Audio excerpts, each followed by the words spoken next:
didn't see you there.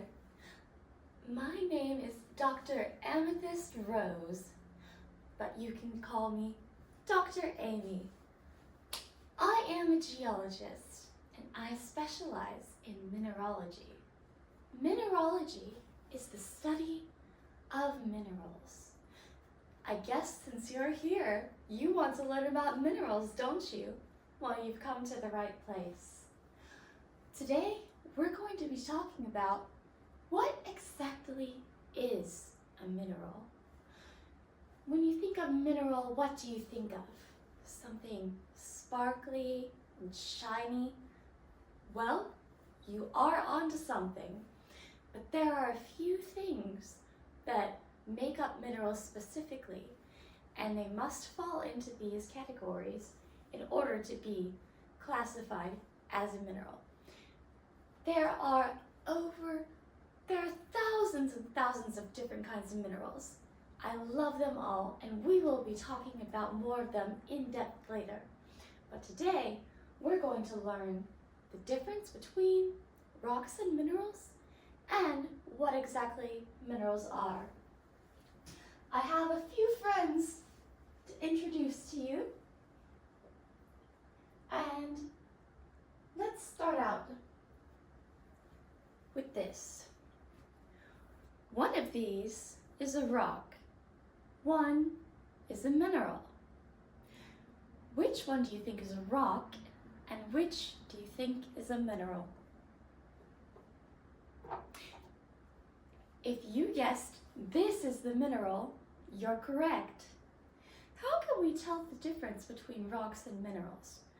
Well, for one, rocks are made up of two or more minerals. Minerals are just the mineral themselves. Minerals can be a native element, which means they're made up of only one element from the periodic table. These are things such as gold and silver, or they can be a mineral made up of a chemical compound. These are all minerals, and there are specific types of minerals. First, we're going to get into the defining characteristics of a mineral. What is a mineral? Well, there are 5 characteristics. The first is a mineral is naturally occurring. That means that it cannot be created in a lab by humans. A lot of times, diamond rings will be created in labs, and the diamonds will be big and shiny. However, they're not technically minerals because they were created in a lab. Personally, I would rather have a small, true diamond than a lab-created diamond because, well, I'm a geologist, but many people don't really care about the fact that lab-created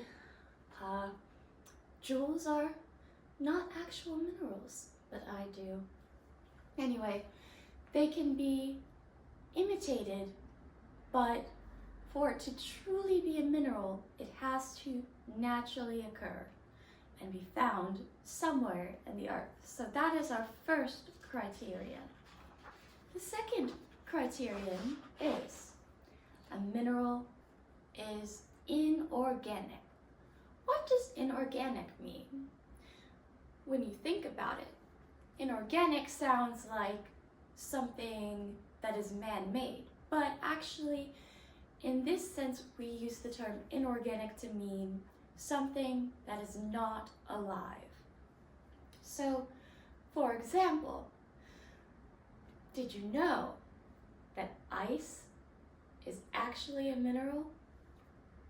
Yes, it's true. Salt is also a mineral. But did you know that sugar, even though it's similar to salt, is not a mineral? That's because sugar comes from the sugarcane plant.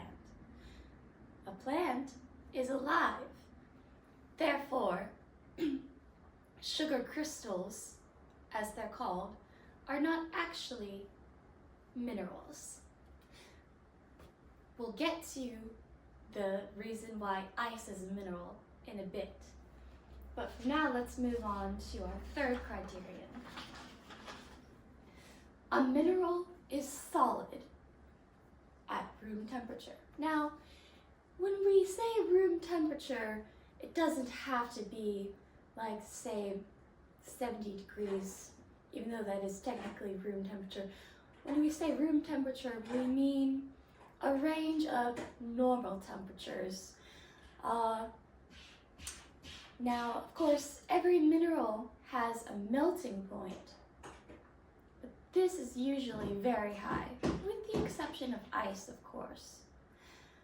That melting point would be lower. So when we say it has to be a solid at room temperature, we mean that it has to be solid at normal range of temperatures.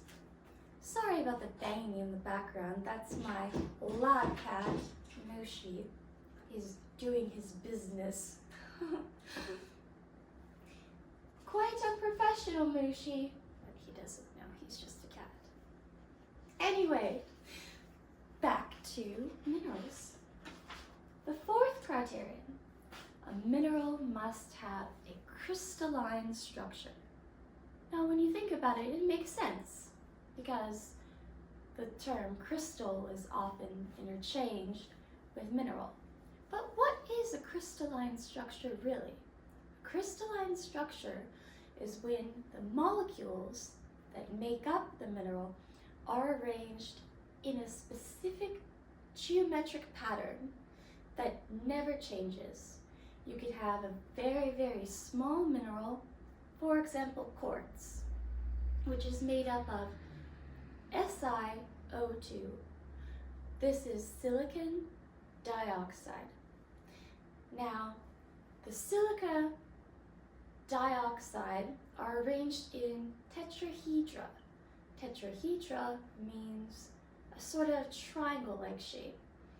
And this is what makes up quartz. Now, glass is also made up of silicon dioxide. However, it is not a mineral. Why? Because it doesn't have a crystalline structure. It is something that we call amorphous.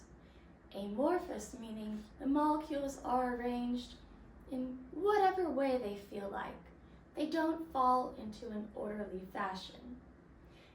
That is why volcanic glass is actually quite rare. Did you know that it is much more common for things to be arranged in an order than to be arranged not in order? That is why glass is rare, but minerals are common. It's just quite a testament to the way God created the world. Everything has an order and everything is in its place. I find that quite fascinating. And now finally, 5. A mineral has a definite chemical composition. This means that every single mineral, every single, say, quartz, fluorite, beryl, apatite, what have you, they all have the same chemical composition. Now there can be trace elements which make the minerals different colors, but we'll get into that in a different lesson. For now, all you need to remember is that each specific mineral has a definite chemical composition that cannot be changed.